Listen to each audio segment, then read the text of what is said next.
మిత్రులారా, ఇవాళ తెలంగాణ రాష్ట్ర ప్రజలకు ఇదొక సంతోషకరమైన శుభదినం. 8-9 రోజుల్లో 9,000 కోట్ల రూపాయలు రైతుల ఖాతాలో పడుతున్నాయంటే నిజంగా రైతులు ఎవరి దగ్గర చెయ్యి చాల్చాల్సిన పని లేదు. ఏ పెట్టుబడికైనా ఇంతకుముందే పెద్ద ఆయన వచ్చి చెప్పిపోయిండు, సార్ ఉత్త ఒడ్లే కాదు, కూరగాయలు పండిస్తే లాభం ఉంది, మొక్క పండిస్తే లాభం ఉంది, ఆలుగడ్డలు పండిస్తే లాభం ఉంది, నేను పెట్టుబడి పెట్టిన దానికంటే నాకు అధికంగా లాభం వచ్చింది, డ్రిప్ ఇవ్వాలని పెద్ద ఆయన వచ్చి చెప్పిపోయాడు. దాని నుంచి మనం నేర్చుకోవాల్సిన అవసరం ఉంది. ఒకప్పుడు డ్రిప్, స్ప్రింక్లర్స్, వ్యవసాయ పనిముట్లు ఆనాడు ఉచితంగా లేకపోతే 90% సబ్సిడీతో కాంగ్రెస్ ప్రభుత్వం ఇచ్చింది. ఇవాళ అవన్నీ మాయమైపోయినాయి.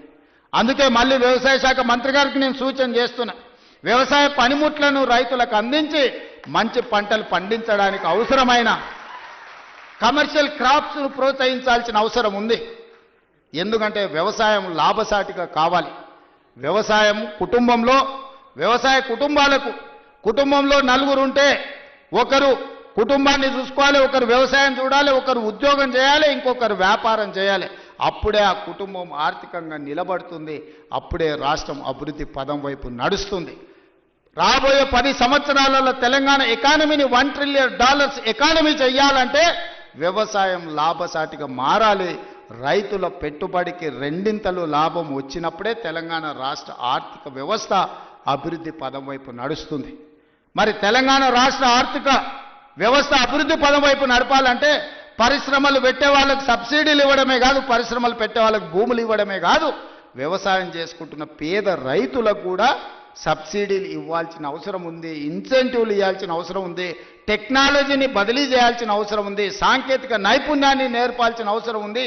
ఈరోజు టెక్నాలజీలో AI టెక్నాలజీ వచ్చింది. రైతుకు తెలీదు పాపం, 2 ఎకరాలలో ఒడ్లు పండిస్తే మొత్తానికి యూరియా చల్లుతాడు. కానీ ఎక్కడ సమస్య ఉందో అక్కడనే చల్లగలిగిన సాంకేతిక నైపుణ్యాన్ని తెస్తే ఎరువుల బాధ దప్పుతుంది, కలుషితమైన ఆహారం తగ్గుతుంది, భూమి సారవంతమైన నేలగా ఉంటుంది. ఇట్లాంటి సాంకేతిక నైపుణ్యాన్ని కూడా ఈరోజు వ్యవసాయ శాఖ నేర్చుకోవాల్సిన అవసరం ఉంది, రైతులకు నేర్పాల్సిన అవసరం ఉంది. అదేవిధంగా ఈరోజు వ్యవసాయ పంపు సెట్లు సంవత్సరానికి దాదాపుగా 17,000 కోట్ల రూపాయలు ఉచిత విద్యుత్తుకి ఈరోజు మనం ఖర్చు పెడుతున్నాం. ఇవాళ అదే సోలార్కి మనం మారిపోతే సోలార్తోని మీ వ్యవసాయం ఉచితమే కాదు, మీరు సోలార్ విద్యుత్తు ద్వారా నెలకు 2,000, 3,000 మా ఆడబిడ్డలకు ఆదాయం వచ్చేటట్టు విద్యుత్తు శాఖకు సంబంధించి ఉప ముఖ్యమంత్రి గారు ప్రణాళికలు చేస్తే రైతులు సిద్ధంగా ఉన్నారు. దానికి అవసరమైన పెట్టుబడి మనం పెడదాం. కొన్ని వేల కోట్ల రూపాయలు ఒకసారి పెట్టుబడి పెట్టినా 25 సంవత్సరాలు ఈ రైతులకు లాభసాటిగా ఉంటుంది. వాళ్ళు వాడుకునేది వాడుకోగా మిగిలిన విద్యుత్తును మీకు అమ్ముతారు. ఈరోజు మా రైతులు అదానీ అంబానీలతో పోటీ పడే విధంగా తీర్చిదిద్ది సోలార్ విద్యుత్ ఉత్పత్తిలో అదానీలతో పోటీ పడే విధంగా మా రైతుల్ని ఇంటికాడ కూర్చున్న వాళ్ళకే ఆదాయం వచ్చే విధంగా ప్రణాళికలు చేయాలి.